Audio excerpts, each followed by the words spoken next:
What's up, YouTube? It's been a little bit. Off Center Leonard coming at you in the in Cardcast Studios as we are making the summer attempt to get everything cleaned up and super functional for the fall.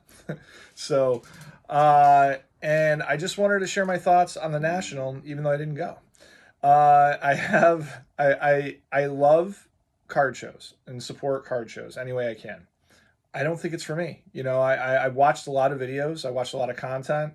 I think it's the amount of days and hours that are there are super long.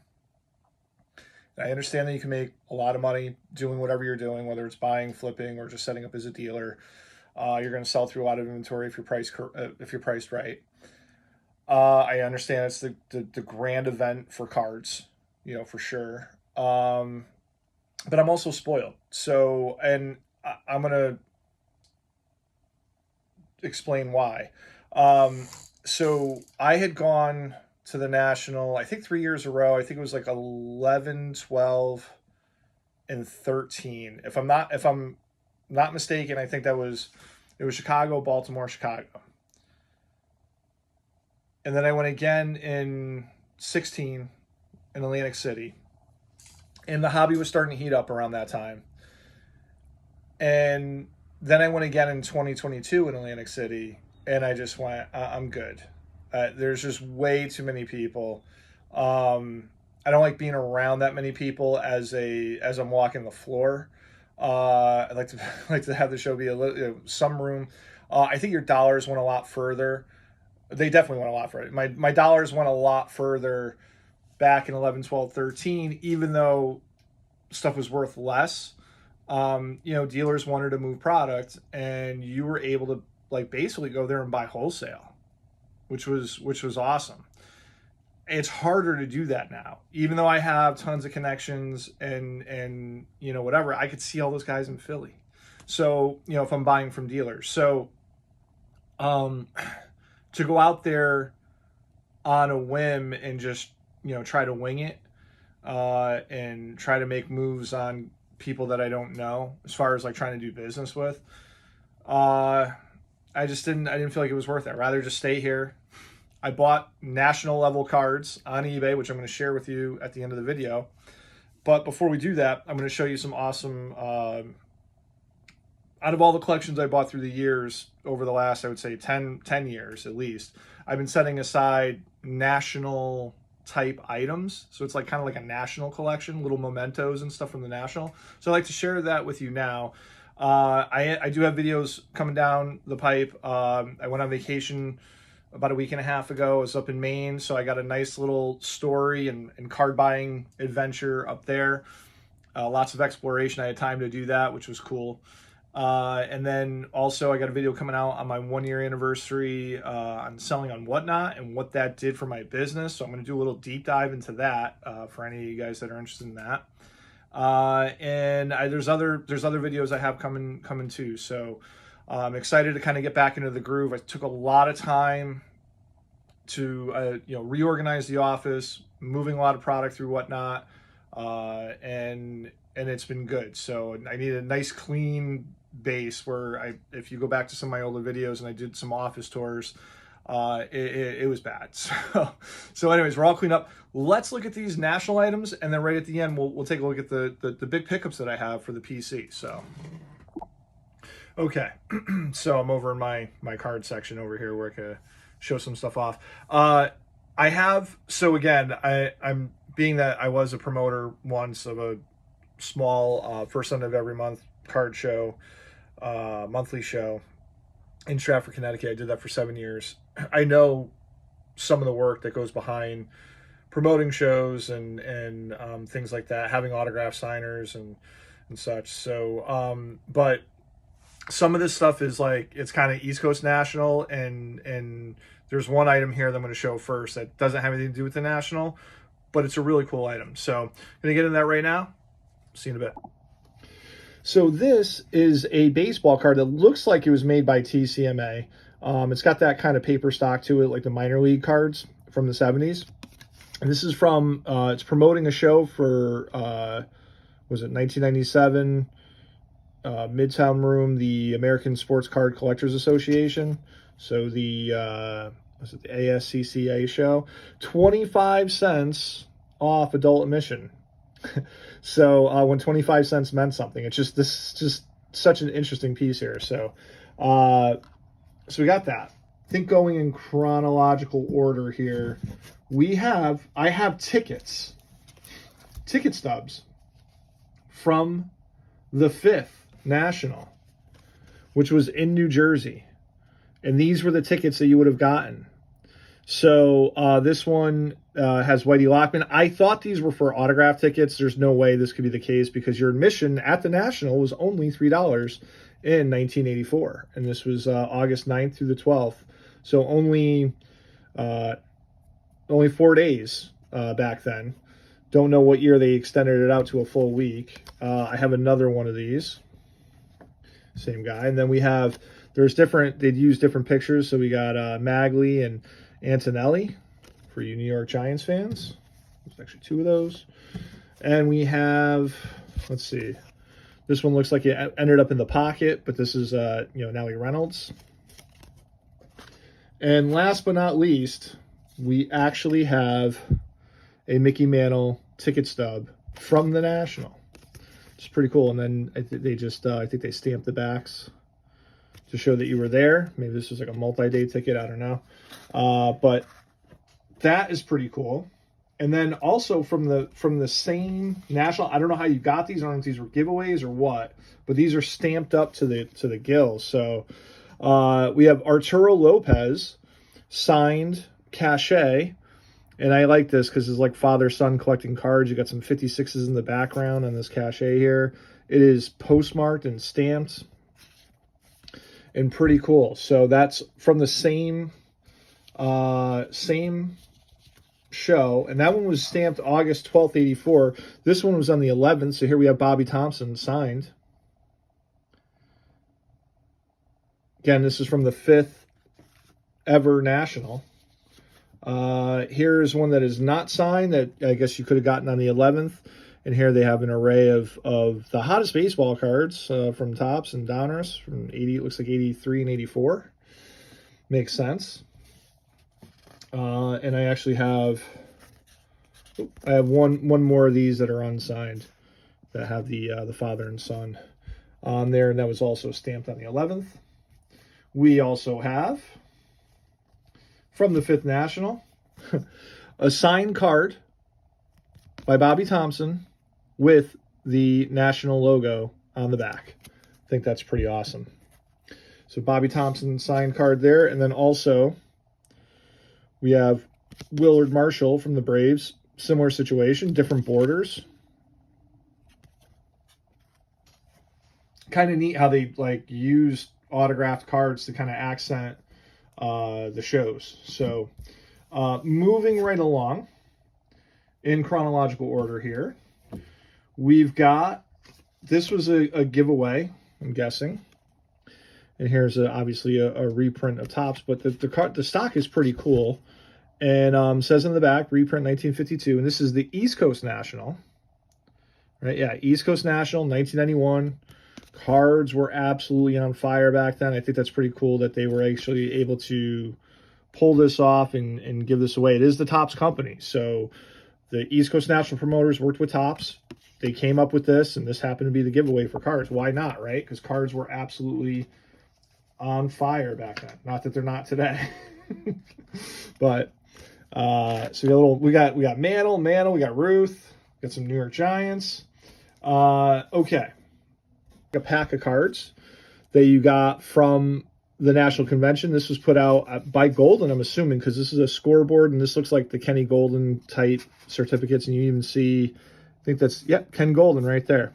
So Kenny wanted to get involved in the National back in 1994, and these were, you see the little logos up at the top there for the, this is for the 14th National.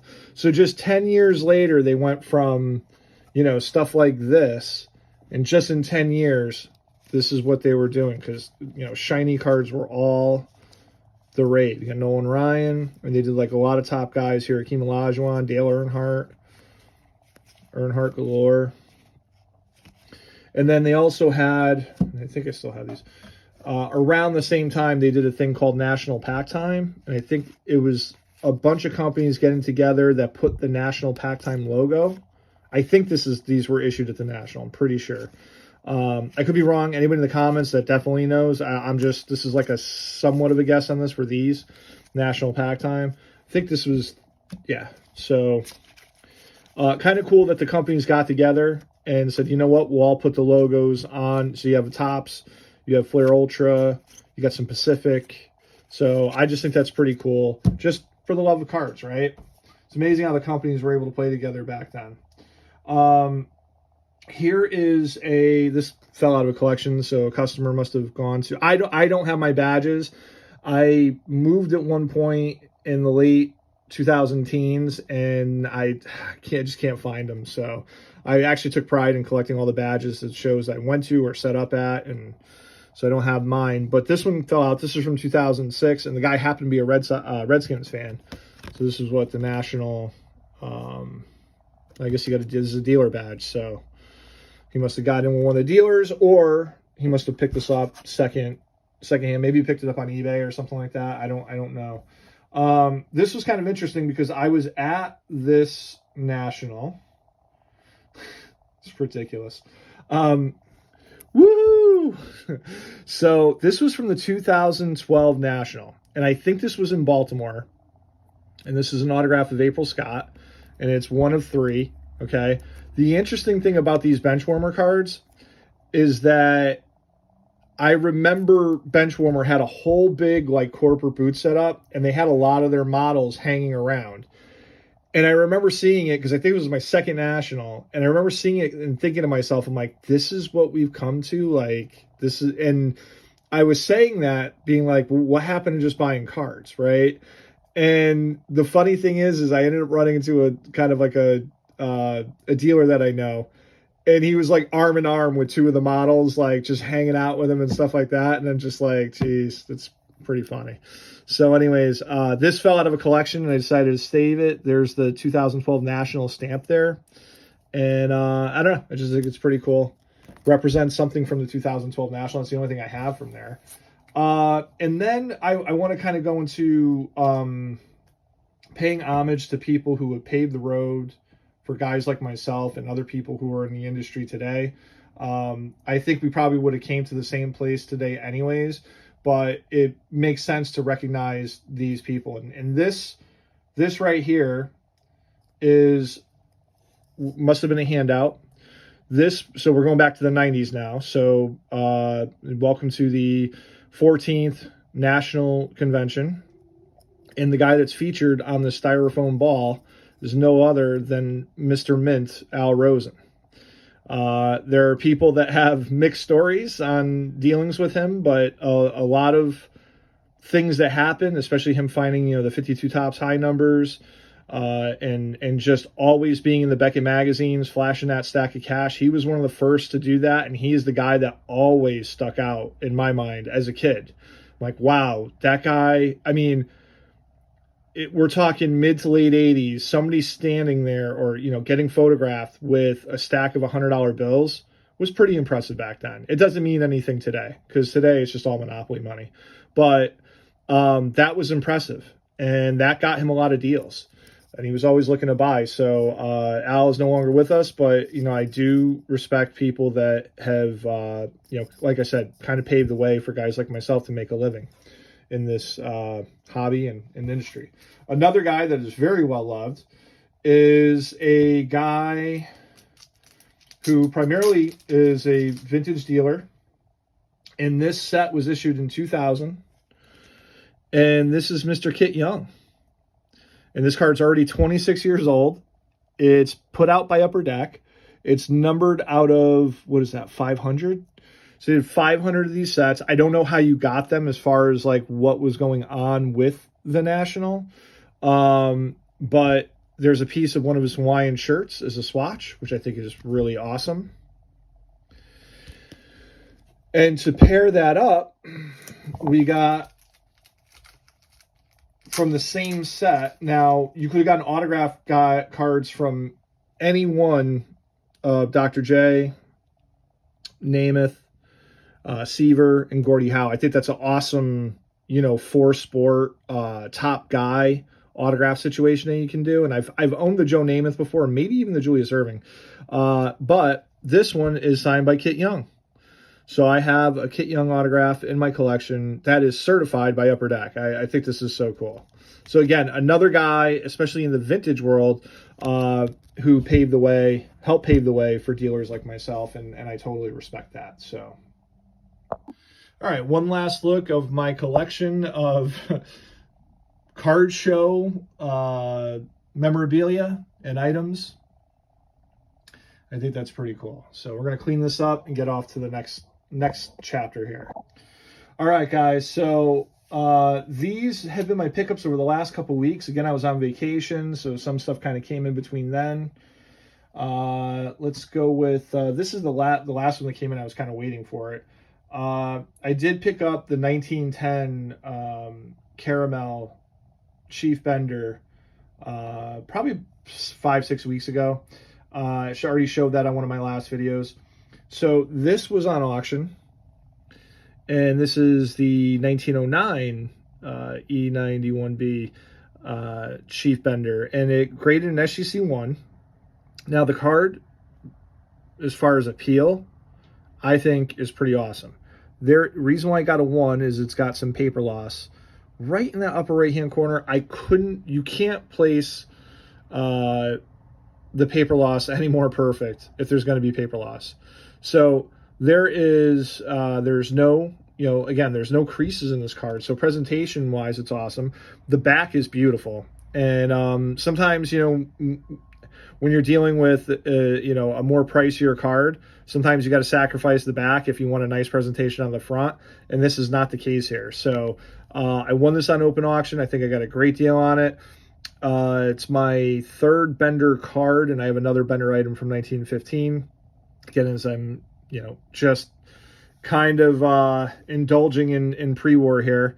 And I just love the fact that it's got the athletics, and it's just a different shot of a Bender, whereas the 1910, it's of him throwing.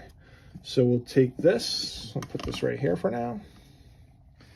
Next up is a 1933 Eclipse import of Jimmy Fox.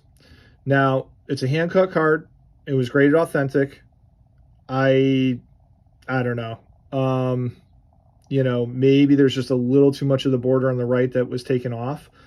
But what excited me about this card was there was a couple things. The centering, I don't really care about, because the color and the registration on this totally, just it dominates the card. And the centering, it's like, whether it was centered or not, I mean, I'm sure if it was centered, it would be for a lot more money. But this is absolutely, it's crease free. And the nice thing is I just picked up the 33 Gaudi. Again, I think that's in my last video. So I have the 33 Gaudi in really nice presentation. I have this in really nice presentation. I want to kind of complete the rainbow on Fox and go with the 1934 Gaudi with the Lou Gehrig says, and then even go with the 1935 Gaudi where he's a 4-in-1, but it's the same image. So this is the same image as the Gaudi and the 34 and 33.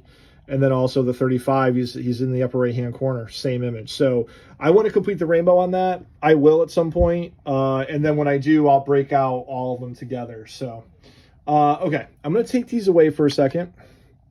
I'll bring them back after the fact. So just take these, put these over here. Okay.